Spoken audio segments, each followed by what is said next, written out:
আজকের গল্প আশ্চর্য কুরবানি। পাহাড় ঘেরা এক গ্রামে বাস করত এক অসহায় বালক। নাম তার রাশেদ।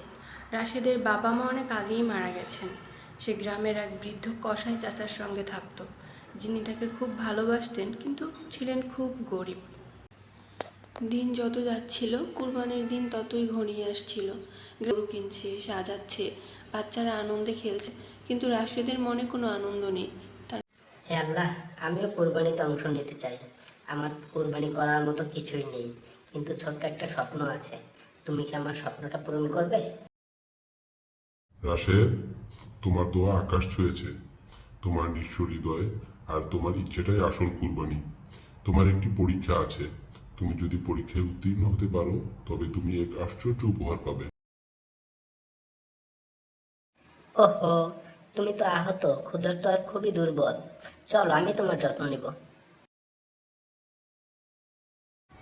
ওষুধ লাগিয়ে দিচ্ছি, তোমার ব্যথা সেরে যাবে ইনশাল্লাহ। খেয়ে নাও, শীঘ্রই তুমি সুস্থ হয়ে যাবে ইনশাল্লাহ। রাশেদ, ঈদ তো চলে আসলো। তুমি তো চাইলে ছাগলটি কুরবানি করতে পারো। না চাচা, এটা কোরবানির যোগ্য নয়। এটা তো অসহায়। কোরবানি তো ত্যাগ আর দয়া শিক্ষা দেয়। আমি বরং এটাকে সুস্থ করে তুলবো। এটাই হবে আমার কোরবানি। রাশেদ, আল্লাহ তোমার দয়ার কুরবানি কবুল করেছেন। তুমি উত্তীর্ণ হয়েছ।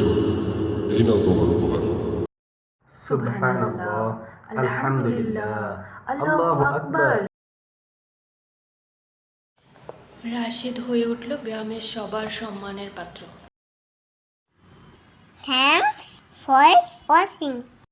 নতুন নতুন গল্প পেতে আমাদের চ্যানেলটি সাবস্ক্রাইব করে দাও।